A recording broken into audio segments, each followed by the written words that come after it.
మనకు ఎమర్జెన్సీగా డబ్బులు కావాలంటే టక్కున ఏం గుర్తొస్తాయి? లోన్ గుర్తొస్తుంది కదా.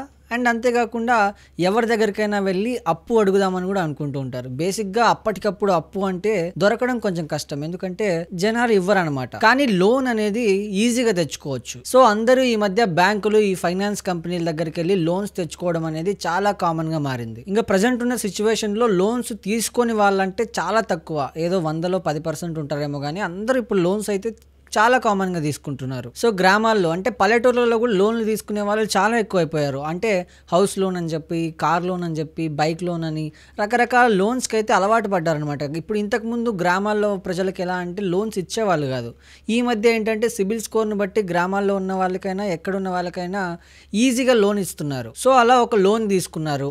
ఆ లోన్ తీసుకున్న తర్వాత తీసుకున్న వ్యక్తి మరణించాడు. అంటే తీసుకున్న వాళ్ళు ఎవరైతే ఉన్నారో వాళ్ళు చనిపోయారు. చనిపోయిన తర్వాత ఏం జరుగుతుంది? ఆ లోన్ అనేది రద్దు చేస్తారా, లేక వేరే వాళ్ళు అంటే మరొకరు వాళ్ళ ఫ్యామిలీ మెంబర్స్ కట్టాల్సి ఉంటుందా? ఇప్పుడు మనం తెలుసుకుందాం. సో బ్యాంకులు ఏం చేస్తాయంటే లోన్ రకాన్ని, అంటే car EMI, house EMI, bike EMI, ఇలా రకాన్ని బట్టి లోన్ అనేది వసూలు చేస్తూ ఉంటాయి. ఇప్పుడు ఒక వ్యక్తి హోమ్ లోన్ తీసుకొని చనిపోయాడు. అలా చనిపోయిన వ్యక్తి యొక్క ఫ్యామిలీకి ఆ లోన్ కట్టడానికి కొన్ని షరతులను అయితే బ్యాంక్ పెట్టింది. కానీ పర్సనల్ లోన్స్ కి అలా ఉండదు. పర్సనల్ లోన్ విషయంలో రూల్స్ అనేవి వేరేలా ఉంటాయి అనమాట. ఈ పర్సనల్ లోన్స్, క్రెడిట్ కార్డ్స్ ఇవన్నీ అన్సెక్యూర్డ్ లోన్స్ కింద వస్తాయి. సో ఇఫ్ ఇన్ కేస్ ఒక పర్సన్ క్రెడిట్ కార్డ్ లోన్ గానీ పర్సనల్ లోన్ గానీ తీసుకొని చనిపోయారు అనుకోండి, బ్యాంకు చనిపోయిన వ్యక్తి కుటుంబ సభ్యులను గానీ లేకపోతే గ్యారెంటర్ ను గానీ లోన్ కట్టమని అడగదు. ఎందుకంటే ఇది అన్సెక్యూర్డ్ లోన్ కాబట్టి ఇతరుల నుంచి రికవరీ చేయడానికి అవకాశాలు ఉండవు అనమాట. సో ఒకవేళ హోమ్ లోన్ తీసుకున్నారు, ఆ హోమ్ లోన్ తీసుకున్న వ్యక్తి మరణిస్తే ఏం జరుగుతుంది?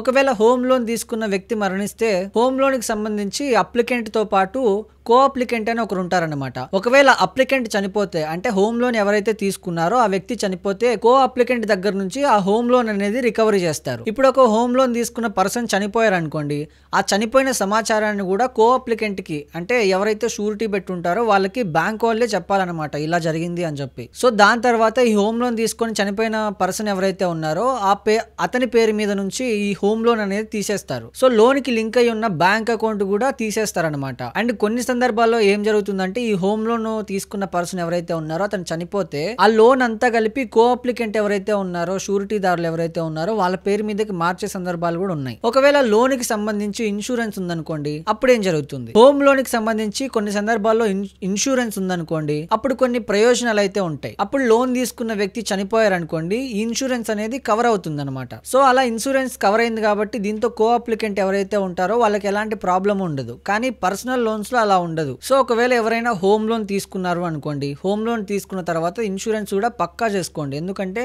రేపు పొద్దున హోమ్ లోన్ తీసుకున్న పర్సన్ ఎవరైతే చనిపోతే ఆ ఇన్సూరెన్స్ అనేది కవర్ అవుతుంది కాబట్టి కో అప్లికెంట్ కానీ వాళ్ళ కుటుంబ సభ్యులకు కానీ భారం పడే అవకాశాలు తక్కువ ఉంటాయి.